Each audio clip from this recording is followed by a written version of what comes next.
Tádzio Coelho, professor da Universidade Federal do Maranhão. O GT de mineração surgiu justamente da necessidade de se debater um novo modelo de mineração no Brasil. O campo progressista e o campo de esquerda se abdicaram muito tempo desse debate por N razões, se mantiveram muito no debate do petróleo, da questão agrária, do agronegócio, mas a mineração ficou de lado durante muito tempo.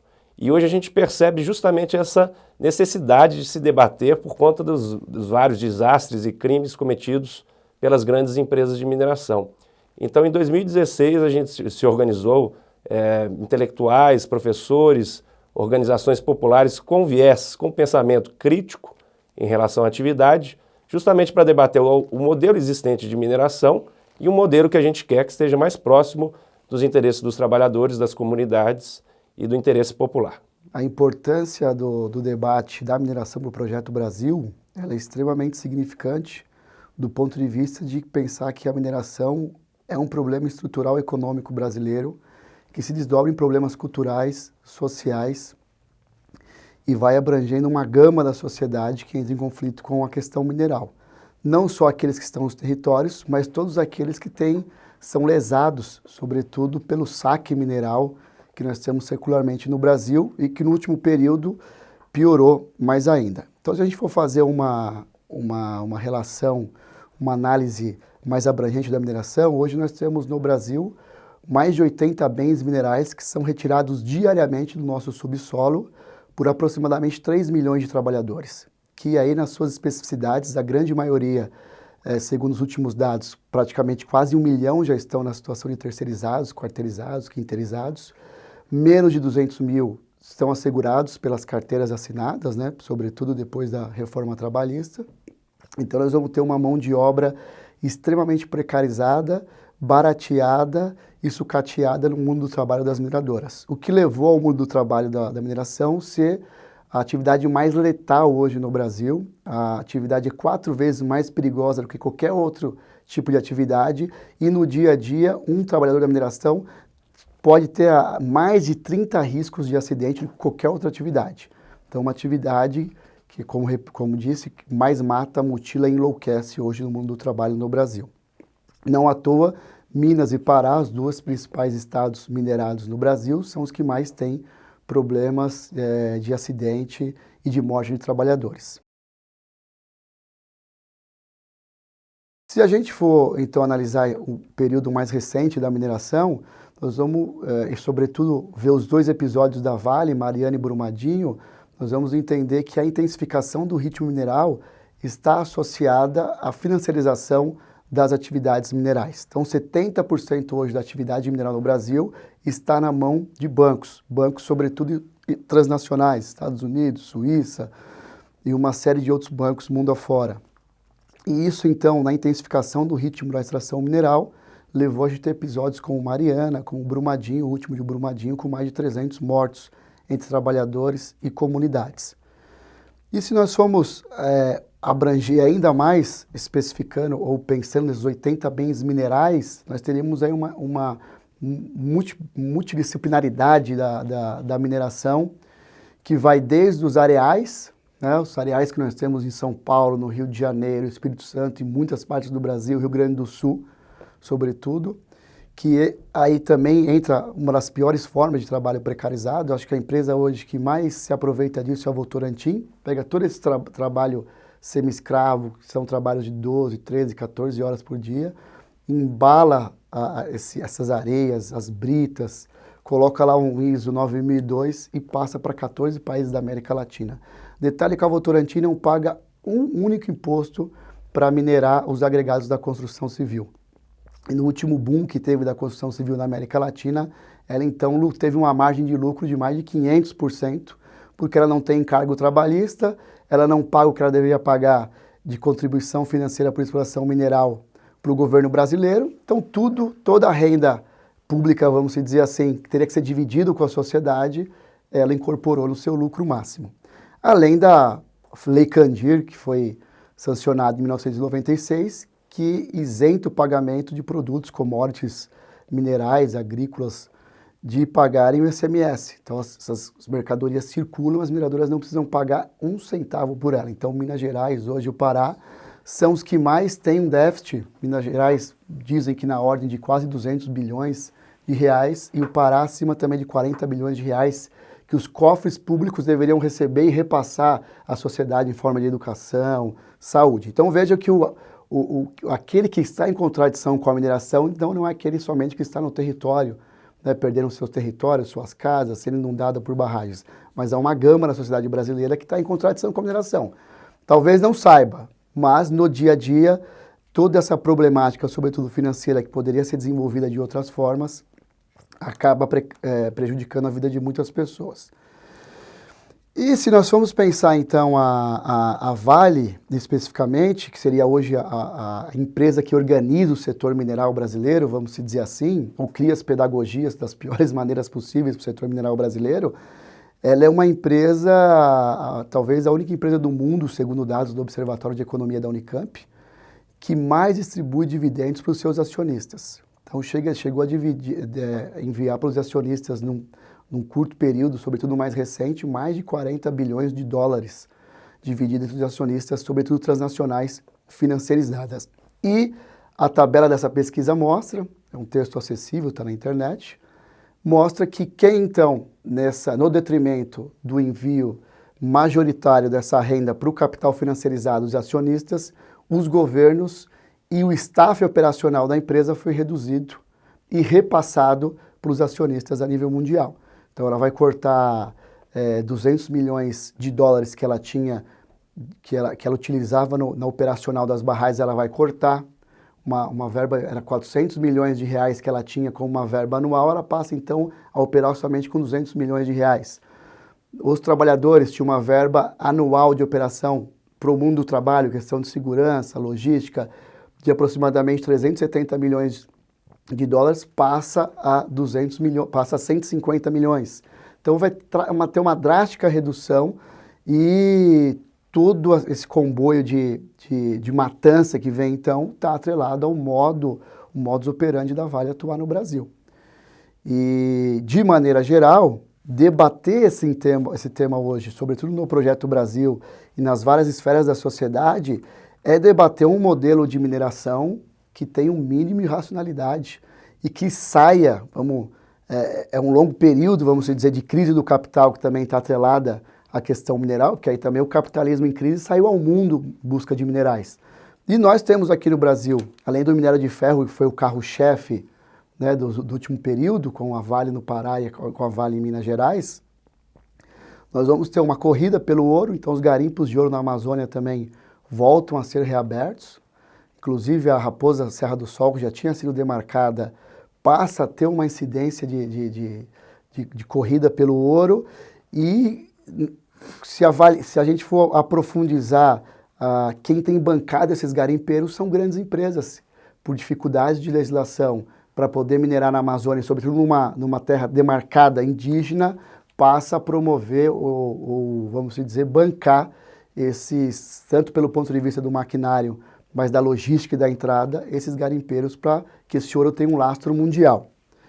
E se nós formos falar então, para finalizar aqui, a questão da quarta revolução em curso, seria a revolução tecnológica, nós temos tudo aqui para construir os mais avançados celulares, software e aviões, porque nós temos aqui os terras raras, temos aqui o nióbio, que é o que a indústria mundial precisa, sobretudo em disputa hoje centrada entre China e Estados Unidos. Então é um mundo mineral diversificado, mas que traz uma problemática para o Brasil gigantesca. Ao longo dos últimos 3 anos, nós estivemos debatendo a questão dos modelos de mineração. Então, a partir do diagnóstico de todo o acúmulo que nós, pesquisadores, organizações populares, militantes, já tínhamos e executamos esse diagnóstico do que é o modelo atual, pensamos um novo modelo de mineração. Então, chegamos a uma síntese de propostas com 9 pontos que formam esse novo modelo de mineração. O primeiro ponto do novo modelo de mineração é a criação de canais de deliberação e controle popular. O que seria isso? Seriam conselhos nacionais, estaduais, municipais e submunicipais, onde seriam consultados e decididos assuntos relativos ao setor de mineração. Então, assim seria possível a participação efetiva da população e não apenas consultiva, como funciona hoje através dos licenciamentos ambientais, audiências públicas e todo esse processo viciado e enviesado que a gente já conhece, no qual são representados, super representados, os interesses das empresas mineradoras.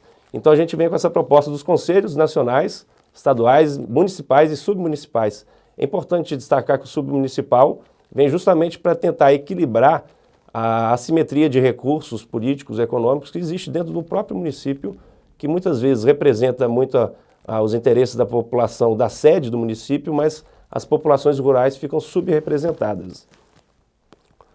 O segundo ponto que a gente vem propor nesse novo modelo de mineração é relativo à criação de áreas livres de mineração. O que seriam essas ALMs? Seria uma nova categoria jurídica, social, econômica, política, para a possibilidade, que cria a possibilidade das populações viverem sem a mega mineração a céu aberto. Então, um primeiro ponto seria que as populações, antes da instalação da grande mineração, da mega mineração a céu aberto, como é exercida pela Vale, pela Anglo American e outras grandes mineradoras, essa população fosse consultada e desse a opção de negar a possibilidade de se instalar o grande projeto de mineração. Então, viria dentro desse novo modelo de mineração, a área livre de mineração para criar uma maior participação popular também da questão democrática do novo modelo. Além disso, temos o terceiro ponto, que é a ampliação da capacidade de fiscalização e monitoramento do aparato estatal. Hoje a gente sabe que a Agência Nacional de Mineração é a principal responsável pelo monitoramento das barragens de rejeito e de outras estruturas da mineração, mas a gente percebe que existem poucos recursos direcionados para esse setor. Então existe um sucateamento da fiscalização e monitoramento. Em Minas Gerais, a Agência Nacional de Mineração contava com apenas 2 funcionários que eram especializados no monitoramento de barragem. A gente percebe, então, obviamente, o sucateamento desses órgãos e a necessidade de maiores recursos para a Agência Nacional de Mineração, mas também para os órgãos estaduais que são responsáveis pela fiscalização dessas barragens e outras estruturas. Então, imediatamente, a instalação de concurso público e acabar com o contingenciamento de recursos para a Agência Nacional de Mineração. Um quarto ponto é a criação de uma ampla política acerca do monitoramento e fiscalização das barragens de rejeito. É impossível hoje a gente pensar um novo modelo de mineração que não debata especificamente a questão das barragens de rejeito. Então, o primeiro ponto levantado dentro dessa quarta proposta é a redução do uso de água no ciclo minerário. A gente percebe que dentro do beneficiamento minerário dos minerais há uma grande utilização de água porque é o método mais barato para beneficiar o mineral. Então existe toda uma questão de geração de rejeitos ligada à opção de se beneficiar o minério. Isso é uma opção econômica, na verdade, não é uma opção técnico-científica, então a questão de levantar a melhor utilização das águas. Então deve ser obrigatório dentro do processo de beneficiamento o beneficiamento a seco. Sempre que as condições geológicas e técnicas da jazida e da infraestrutura de mina permitir utilizar o beneficiamento a seco para diminuir essa geração de rejeitos, que são rejeitos ligados à água e à lama. Outro ponto é que deve ser proibido o alteamento das barragens por método paramontante, que é justamente também o mais barato e também um dos mais utilizados hoje pelo modelo mineral no Brasil.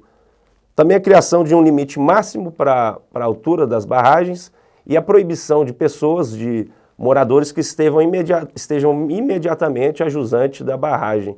Então a zona de autossalvamento, a chamada zona de autossalvamento, não deve ter ninguém morando dentro dessa zona. Também a questão do automonitoramento. Hoje o que acontece é que as empresas contratam outras empresas para fazer o monitoramento de suas barragens. Então existe um enviesamento aí.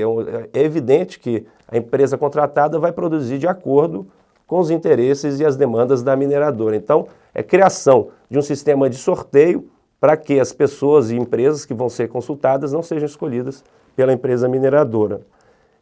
Também, o último ponto dessa questão das barragens é a proibição ou criação de um limite máximo de minas e barragens dentro de uma mesma bacia hidrográfica. A gente percebe hoje a concentração das barragens em determinadas bacias hidrográficas, como o Rio Doce, o Rio São Francisco. Então o que acontece? Existe uma maior possibilidade de ter um impacto acumulado sobre essas bacias. Então um limite máximo de barragens e minas nas bacias. O quinto ponto é relativo à renda mineira e à sua utilização. A CEFEM, que é o royalty da mineração, é hoje bastante pequena, então a gente quer que ela seja aumentada. Ela, se comparada a outros países como Canadá, Austrália, a porcentagem da CEFEM, do royalty da mineração, ainda é muito pequena, então a gente quer que esse royalty seja aumentado. Segundo ponto é que esse royalty deve ter um gasto vinculado, isso é, ter um gasto destinado. O que acontece hoje é que esse CEFEM serve para N razões e N aplicações que vão ser definidas nas prefeituras, estados e no governo federal, mas isso não é vinculado, ele não tem um destino certo, por exemplo, como deveria ser em investimentos na educação, também na saúde e outros temas que forem relevantes para as populações das regiões de mineração. Além disso, é a criação de um fundo de diversificação econômica das regiões mineradas, justamente para contrariar a minério-dependência, que é uma dependência em relação aos preços dos minerais, é uma relação de poder que subjuga as populações, os trabalhadores das regiões de mineração. Então a gente quer que seja diversificada a economia dessas regiões por meio de um fundo, que na verdade já existe até na legislação, mas é colocado que preferencialmente 20% da CEFEM estadual vai ser invertida em diversificação produtiva. Então a gente quer que seja obrigatoriamente investido em diversificação, criar autonomia econômica para essas regiões e para essas populações. Um sexto ponto é a anulação da Lei Candir. A Lei Candir foi criada em 97 e isenta de ICMS e outros tributos atividades que exportam produtos. E aí não tem diferenciação entre produto manufaturado, semi-manufaturado e matérias-primas. Então isso reforça o caráter primário exportador do país e dessas regiões. A gente quer então que seja anulado. Entre 97 e 2013, foi calculado que perdas potenciais do estado de Minas Gerais foi no montante de 17 bilhões de reais. E hoje a gente sabe que o estado de Minas Gerais e outros estados encaram uma forte crise fiscal. Então, o ICMS imediatamente seria reinstaurado por meio da anulação da Lei Candir.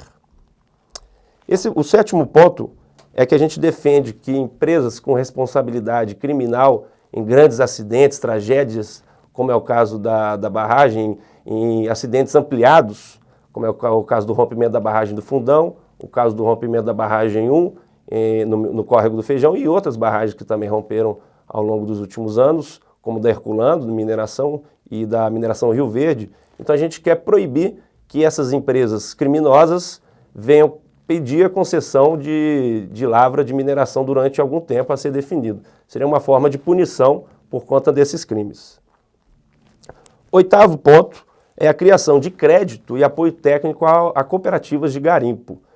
O garimpo hoje é uma situação bastante delicada social e economicamente no país, e é necessário instrumentos para se intervir nesse setor, nessa atividade, para tentar justamente regular a atividade e tentar melhorar o nível de vida das populações, porque a maioria das populações vão para o garimpo justamente por causa da pobreza e necessidades primárias e recorrem ao garimpo. Então, seria criar instrumentos para se intervir nesse setor. E o nono e último ponto é a revogação da reforma trabalhista, que a mineração é o setor que mais mata e enlouquece trabalhadores na economia nacional. É bastante evidente que o rompimento da barragem 1 no Córrego do Fundão foi um acidente ampliado do trabalho.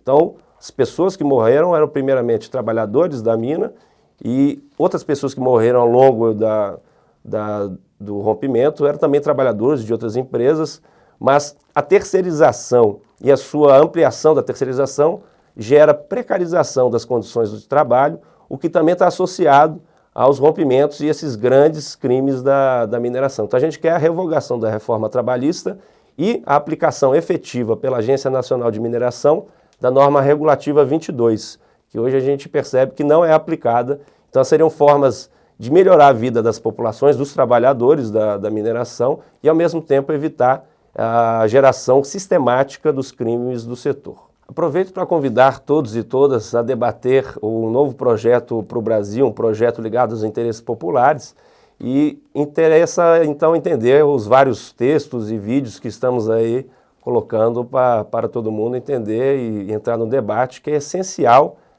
esse debate com a sociedade.